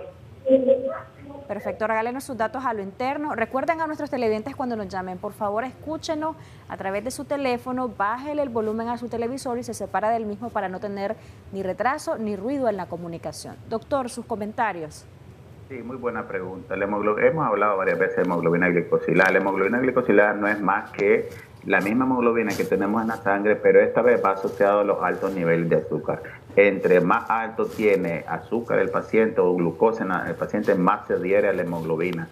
Y eso en un laboratorio se transforma en porcentaje. Si empezamos con un porcentaje de 5 a 6.4, podríamos decir que ese paciente es prediabético. Ya de 6.5 para adelante ya lo vamos considerando como diabético. Se habla de que por cada porcentaje de hemoglobina glicosilada el paciente se eleva de 34 a 36 miligramos de glucosa. Es decir, que un paciente que tenga 10 o 12 de hemoglobina glicosilada significa que la del azúcar anda un aproximado entre 300 y 400 diario. Cuando hablo de diario, hablo no sea en ayuna, en el almuerzo, en la cena, en cualquier momento del día, ese paciente anda el azúcar hasta ese nivel. Claro, hay pacientes que tienen todavía producción de insulina, aunque sea un porcentaje mínimo, pero están bajando automáticamente lo que es la glucosa alta. Entonces, ¿esto en qué afecta? Afecta en la aparición de la neuropatía diabética, obviamente, porque eso hace que los niveles de glucosa elevados vayan dañando aún más la cobertura o la envoltura de los nervios. Los nervios quedan al descubierto, quedan al desnudo, y ahí es donde vienen las pérdidas de la sensibilidad, la pérdida de la motora, en este caso, porque también puede haber problemas musculares, y así sucesivamente el paciente va perdiendo totalmente lo que es la sensibilidad y puede llegar hasta entumirse, de tal forma que cuando van caminando pueden tropezarse con cualquier cosa y sin darse cuenta, cuando ven ya tienen sangrado en los pies. Doctor, entonces la amiga que nos llamó evidentemente es diabética. ¿Qué usted le recomienda? Ella, además del daño que usted decía de la neuropatía diabética que se puede dar cuando tenemos un resultado así, ¿qué otras situaciones puede estar atravesando su organismo por esta cifra que les fue reflejada en este estudio, en este análisis de sangre? Claro, puede ser que también se eleve los triglicéridos. Recordemos que los niveles de glucosa elevados en sangre se van por otra vía y se van a formar lo que son ácidos grasos. Eso se va en el cuerpo y puede aumentar de peso, puede afectar la circulación periférica, en este caso los pies, las manos, e inclusive puede afectar a nivel cardíaco, que es uno de los problemas pues más temidos. Cuando el paciente tiene los triglicéridos tan elevados, puede llevar aún más el riesgo de aumentarse de un infarto. Entonces, el paciente con hemoglobina glicosilada alta debe someterse a tratamiento, igual como que es obviamente diabético. Se tiene que estar bajo tratamiento, bajo cuidado de la alimentación y ejercicio. Me hablabas del diagnóstico. El diagnóstico se hace meramente clínico. No hay alguna evidencia, algún examen que nosotros le podamos practicar en el laboratorio para decir que este paciente tiene neuropatía. Consideremos de que este paciente, cuando presenta este tipo de lesión, sabemos de que este paciente no se ha cuidado del azúcar.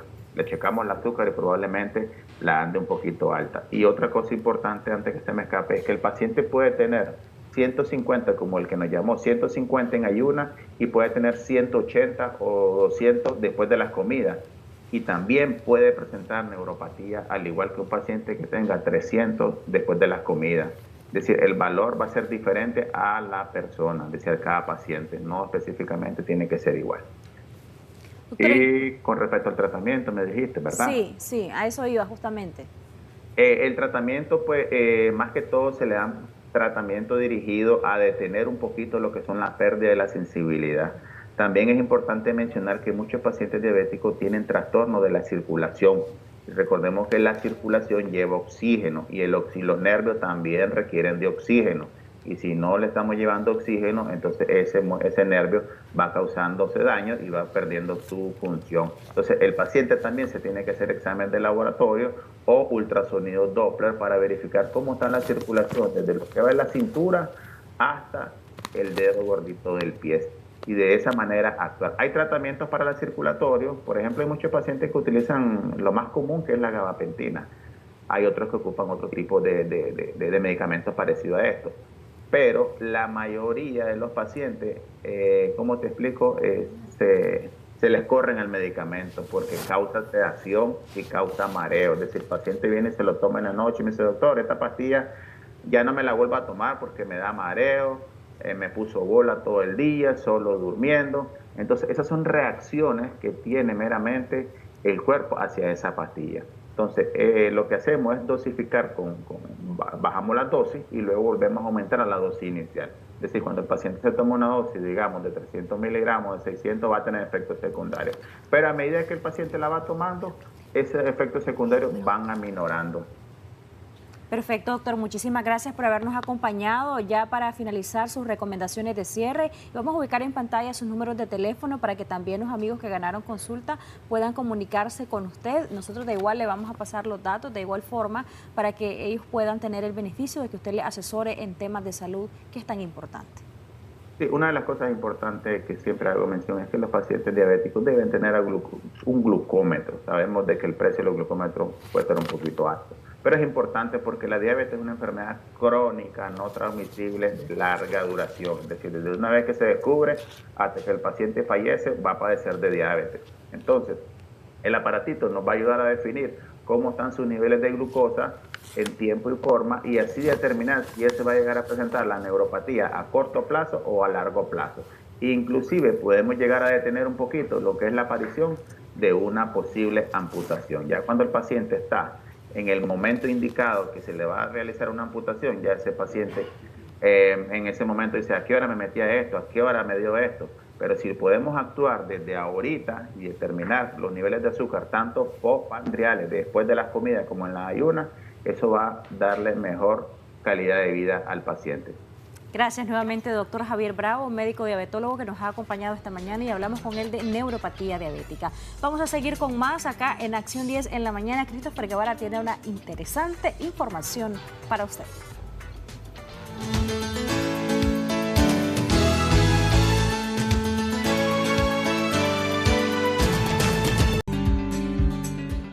Un estudio español ha concluido que el 30% de la población a nivel mundial es infiel, lo que asegura que es una situación bastante común en muchas relaciones de parejas. La desconfianza es el principal sentimiento que una persona experimenta cuando descubre o le confiesan una infidelidad, junto con el miedo a la posible ruptura. La infidelidad es una de las principales causas de separación y casi siempre está provocada por la insatisfacción de una de las partes con el tipo de relación que está llevando. Según los especialistas, lo más lógico sería que la persona insatisfecha hable de sus sentimientos y que ambos se esfuercen por encontrar una solución. Pero en muchos casos, yo lo voy a cambiar, yo voy a hacer que sea fiel, yo voy a hacer que me ame. Y eso no lo puede hacer otra persona más que la misma persona. Correcto, dependerá de esa persona ese cambio y qué tan real es ese sentimiento que tiene por aquella otra persona, porque si no querés a esa mujer o a ese hombre que tenés al lado, va a ser imposible que cambie. Así, o sea, lo expresemos una y mil veces. Exactamente. Y algo bien importante también, Jocelyn, es poder comprender... Daniela, perdón. Algo importante es que nosotros podamos entender de que la persona puede cambiar solo si para esa persona es importante ese cambio. Correcto. Solo si para esa persona vale la pena. Y habría que ver qué cosa es infidelidad. Porque para unas personas con solamente que mi pareja voltee a ver a otra, a una posible... pareja o del sexo opuesto, yo puedo decir, ya me está siendo infiel. Sí, y no, sin embargo, para otras personas, dicen, no, mi pareja puede ver y yo también, y no hay problema. Si hay un acuerdo, si nos hemos puesto de acuerdo de que eso va a ser normal y tenemos una buena comunicación, entonces vamos a poder decir, eso no es infidelidad. Infidelidad es aquello que yo espero que la otra persona no haga en mi contra o la expectativa que tengo de decir, ok, esto no espero que haga esto o estemos de acuerdo en las cosas que vamos a cuidar y a respetar y se falta el respeto. Todo acto de deslealtad es sinónimo de infidelidad. Exacto. Hay personas que son infieles económicamente, por ejemplo, que le dicen a la pareja que ganan tanto y se esconden el dinero. Y eso es infidelidad económica. Correcto. Entonces, está siendo desleal a la familia y a su pareja. Y hay personas que pasan años, pasan toda una vida de esa manera. Hay otros tipos de infidelidades también, por ejemplo, cuando la persona tiene su pareja y delante de ella la abraza, la besa y da la vuelta y comienzan a hablar hasta de su pareja. Ay, no, si yo ya estoy desesperada o desesperado, ya no soporto a esa persona. Exacto. Entonces, hay una gran cantidad de situaciones que pueden ser desleal y pueden ser infidelidad. Y una persona que es infiel por naturaleza o porque anda buscando cómo llenar vacíos, muchas veces arrastra situaciones en su infancia de abandono o de vacío fuerte y busca en cada una de las parejas cómo llenar ese vacío. Sin embargo, ¿verdad? no todas las personas reaccionan de la misma manera, es decir, no toda aquella persona que atravesó en su infancia un proceso de abandono por su papá o parte de su mamá va a representar que esta persona en un futuro, cuando tenga una relación, vaya a ser infiel, sino que por el contrario, hay personas que tienen sus principios y sus valores bien puestos, como dicen, y uno dice, no quiero repetir ese patrón, no quiero repetir esa misma historia, no quiero atravesar esa misma situación que mi mamá atravesó cuando yo estaba chiquita.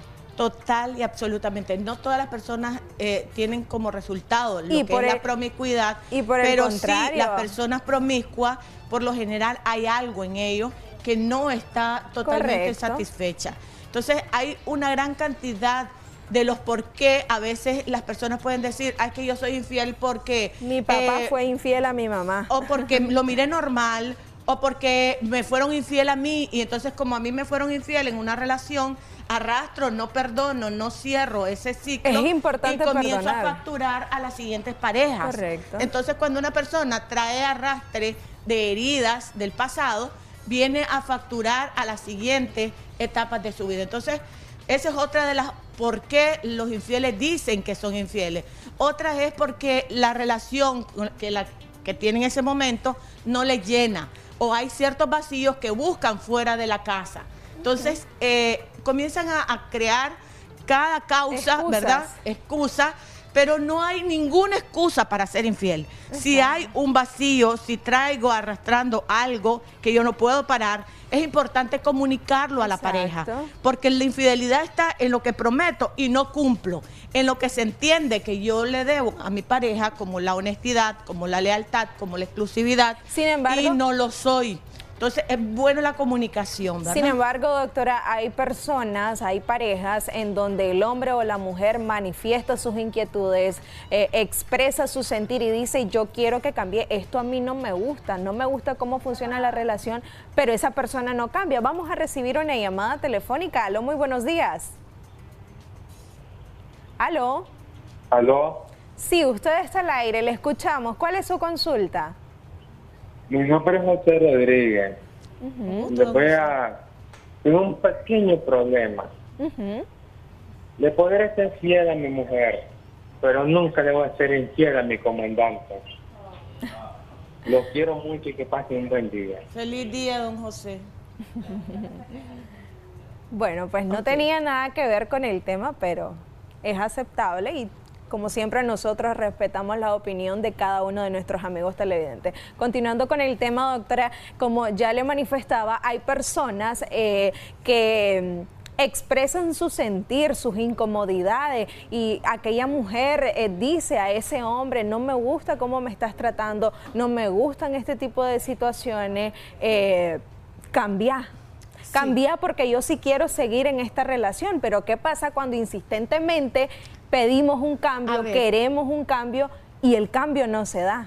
Es importante saber de que la persona, es una decisión de la persona, independientemente de lo que yo quiero que él cambie. Nadie cambia por otro. La persona decide si quiere cambiar o no. Y de mí está decir, quiero esta relación o no. O sea, esto es lo que hay, esto es lo que tengo. ¿Puedo yo con esta situación avanzar en una relación o no? ¿Qué consecuencias emocionales? Lo que sí no es negociable, creo yo, es ser infeliz y continuar en una relación que no me llena. En una relación que me va a llevar a la depresión, a la ansiedad, a problemas serios, hasta en la interrelación con los demás, porque voy a sentir esa frustración y la voy a canalizar de manera inadecuada, que después puede volver una persona que ha sufrido infidelidad, puede llegar a ser una persona amargada, una persona deprimida, una persona totalmente autodestructiva y destructiva con las relaciones que le rodean. Entonces tenemos que tener mucho cuidado, Daniela.